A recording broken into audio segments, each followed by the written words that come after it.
the series of committees on Legacy IAS Academy. In this video, we will be looking at the Rangarajan Committee. This is another committee on poverty estimates itself. Previously, for poverty estimation, we have looked at Suresh Tendulkar Committee, which was there prior to this. Later on, the government of India established Rangarajan Committee again to revisit the poverty, its measurement and its proportion. Now the question is, why was there a need to establish this particular committee?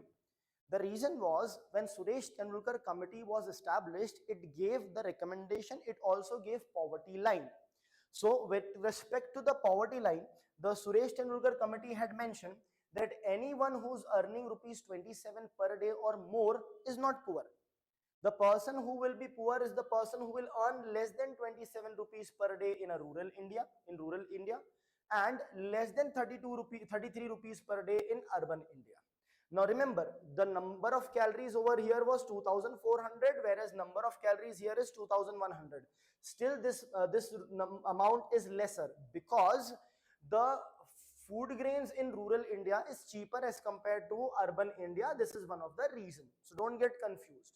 Higher calories here but lower per day over here, lower calories here but higher per day requirement over here. But even this is very less. Imagine 27 rupees per day for you to take care of yourself for the entire day.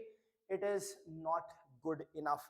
So because it was not good enough, this poverty line of Tendulkar Committee was considered to be unrealistically low, as a result of which it was not reflecting the situations, it was not reflecting what it should have been, and it was not reflecting the actual cost that should have been at that point of time.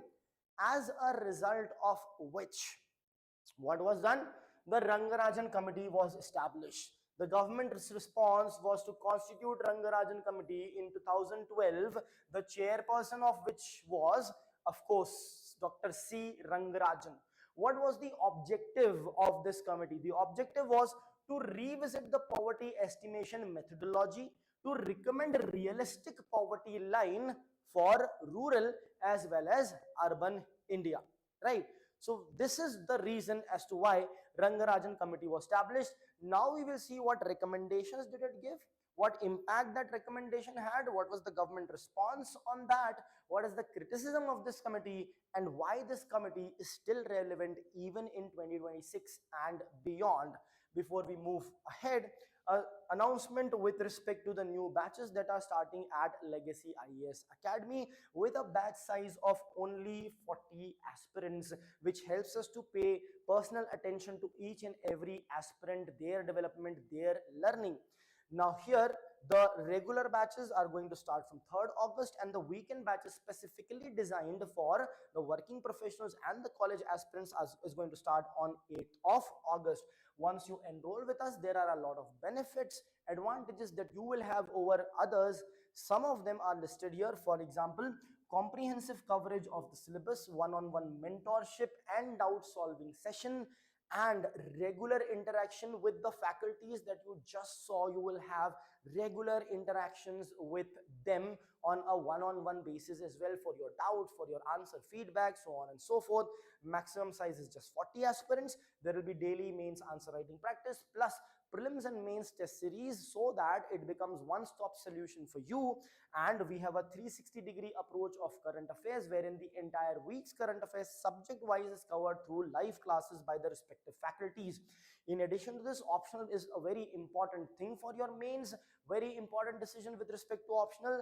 We have the 4 most important or the top of the top optionals for UPSC. One is psychology, a very concise syllabus taught by Sagar sir. Then you have PSIR, which takes care of a huge chunk of your GS preparation of governance, of international relations, taken by Harshit Omar sir, who is also an author of a book on international relations, etc. Then anthropology, which has the most concise syllabus of any optional subject, taken by Mr. Gaurav. And then sociology, another subject with a concise syllabus for optional. So if you are aspiring for 27-28, then this is the batch that you should join, which starts on 17th of August 2026. If you want to enroll with us, simply scan these QR codes or call on the numbers that are given over here. Now, let's continue with the committee. Let's understand the background of the economic problem when this committee was established in detail. So first thing, I've already told you, there was a public controversy over the poverty line, which was considered to be very less, rupees 27 per day in rural, rupees 33 per day in urban area. Right, this led to a widespread criticism of the Tendulkar Committee. Then there was the rising cost of living. There was a rising cost of living, as a result of which that number is not as such sustainable. Then the nutrition concerns, right? So shift away from explicit calorie norms was required. The idea is Suresh Tendulkar Committee did move away from calorie, but in addition to calorie, it took into consideration health, education. But with respect to food, it was just calorie. But we wanted to ensure that protein is also involved, fat is also involved, which are also important constituents of your food intake. And need for a better consumption basket, because the consumption of the people are also changing from time to time, so a better basket is required over here. Better targeting of welfare schemes are required. You need to know the proper poverty estimates so that you can target your schemes to these poor people, so the estimate has to be proper. So these were the problem statements in front of the government of India, because of which this committee was actually established. Now, let us look at the constitution of this committee. So, of course, it was chaired by C. Rangarajan, constituted in 2012 and submitted its report in June 2014. It used the data of 2011 and 12. This is also important. It was appointed by the Planning Commission, like the Suresh Tendulkar Committee. Rangarajan Committee was also appointed by the Planning Commission. The objective, very straightforward: review the Tendulkar methodology and recommend a more realistic poverty estimate framework was its recommendation, right? So it will review the Tendulkar Committee methodology and come up with a more realistic methodology and the figure. So what were the terms of reference of this committee? What were the objectives that were given to it? Number one, review the methodology adopted by the Tendulkar Committee. We have seen that. Recommend a revised poverty line, a changed, a different one, which is more realistic. Develop a more representative consumption basket, which is more representative of the people in India. Improve identification of poor households so that the government can target policies for them. Strengthen the basis of welfare for welfare targeting. So these were the terms of reference for this committee. Now let us see what the recommendations were there with respect to this committee. So as far as the recommendations are concerned, what this committee did is few things. When it comes to the calorie, so this committee, when it comes to the calorie, it kept the calorie the same.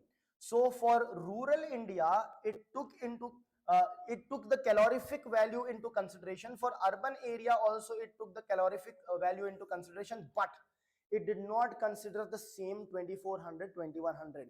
In fact, they said that it is included, but it was not initially specifically said. In addition to this, what it also added is health, education, and other living standard related goods and services were added in the basket. So this is what the idea or the methodology which it took into consideration. Now after taking this methodology into consideration, it came out with a number. Now what was that number? That number here is very important. So it came out with a number which said that for rural India, it will be rupees 32 per day, and for the urban India, it will be rupees 47 per day, right? Now imagine that the committee is taking into consideration things more than the calorie, but still its poverty line is not considerable. Now compare it with Suresh Tendulkar. So Suresh Tendulkar said rural to be 27, Rangarajan gave rural to be 32. So that's simply only a 5 rupees of increase. Suresh Tendulkar said for urban it is 33, Rangarajan said for urban it is 47. So here at least 14 rupees of increase, but still it is quite less. Whereas here the increase is even less because it is a mere 5 rupees of increase. Later on, it was realized that the number has come out to be less because when it comes to calorie, it took very less calorie, approximately 1800 calories into consideration. When asked as to why you took such a low calorie number, its response was that United Nations Food and Agriculture Organization considers 1799 calories to be adequate. However, the issue here was that 1799 calorie is simply for, it is not there to ensure that you do a lot of laborious manual work. It is simply for survival that calories is there. So that should never have been used. So a better or more calorie measure should have been used, and the number over here should not be this low, it should have been higher. But because the number was kept to be so low, and look at it that the data taken was also of 2011-12, which is some years later than the Tendulkar Committee, so inflation is also a part of it. Still the number does not increase much, as a result of which this committee came up with a poverty ratio of 29.5%. Tendulkar Committee gave a ratio of 37.2%. Rangarajan Committee gave a ratio of less than 37.2%, considerably less, only 29.5%. Now we do understand that India has done really well in removing or eradicating poverty, so that is also showing an impact, but the lower numbers are also an impact as to why the percentage of poverty here comes out to be so less. So this is what the Rangarajan Committee recommended. Now let us see what was the government's response to this. So if you look at the government's response, see, Planning Commission was of course replaced by Niti Aayog in 2015. The government had changed, the Planning Commission was abolished, 5-year plans continued to be there till 2017, but the Planning Commission was already abolished and this committee was constituted by Planning Commission. However, the Planning Commission was soon to be replaced by Niti Aayog in 2015, so the importance goes down over there. The government did not officially adopt the Rangarajan methodology. It did not officially adopt this methodology. Very important fact for your prelims, that it did not. India continued using Tendulkar estimates as the last official consumption based poverty estimation. That means still the Tendulkar Committee report was relevant and not the Rangarajan one. Next, the policy discussion, it gradually shifted, of course, towards the multi-dimensional poverty instead of relying solely on monetary poverty. Monetary poverty means monetary poverty comes from the poverty line. Multi-dimensional poverty index has multiple dimensions like your health, like your education, like your living standard, so on and so forth. In fact, inside this there will be two different parameters.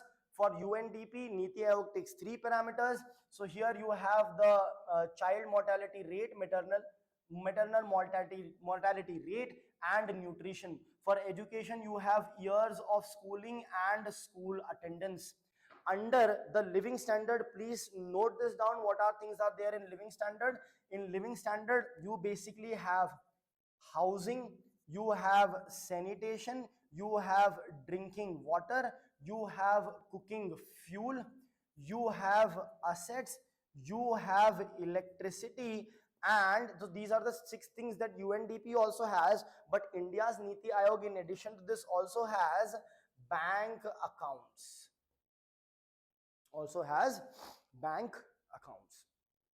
Okay, so we started moving towards multi-dimensional poverty index. Now, let us look at the impact of this report. First things first, it renewed the debate on poverty, how much it is, how much it should be, what should be the poverty line, so on and so forth. Debate on poverty measurement, living standard, welfare eligibility, so on and so forth. More realistic poverty threshold was brought in. Right, the committee recognized that basic living standards require expenditure beyond mere subsistence, which we were talking about so far. Then improved understanding of deprivation. People realized, right, that it's not just the food, there is other deprivation also. Within food also, nutrition is important, education is important, then healthcare, basic services like sanitation, drinking, safe drinking water, etc. is also important. Better welfare targeting. The report highlighted the importance of accurate poverty estimates for better welfare targeting, so that what happens is the people who need it, we provide it to them only and not to others. And there should not be exclusion wherein someone is in need but we are not even able to identify them, let alone providing those things to them. Then foundation for broader poverty measures. It became the foundation for broader poverty measure with respect to, again, multi-dimensional measures of poverty. Okay, so this was the impact. Now let us look at the criticism and the debate around it. Poverty line here was still considered to be low. In fact, you can argue that the poverty line here is lower than what it was under Tendulkar Committee if you take inflation into account. So that is still a concern. As I already said, 32 rupees per day for rural, 47 for urban, still considered to be lower. Then higher poverty ratio, it increased fiscal burden, right? Because poverty ratio is still high, as a result of which it led to a debate of fiscal burden. People think if we provide a lot to poor people, it is a huge burden, so the country may not develop, but not realizing that providing them also is really important.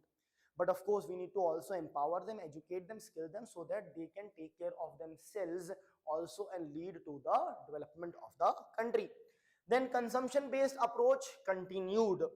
Tendulkar Committee also had consumption-based approach. Rangarajan Committee also had consumption-based approach. In fact, in India, various surveys are based on consumption-based approach only, be it National Family Health Survey, be it the socio-economic caste survey, census, etc., etc.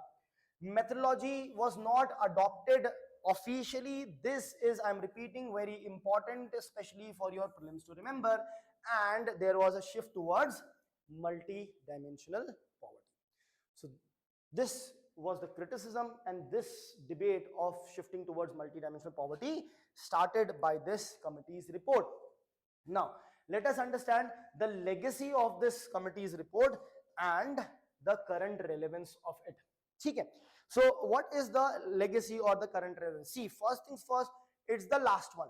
It is the final major attempt to improve consumption based poverty estimation. After the Rangarajan Committee, there was not any specific committee that was established.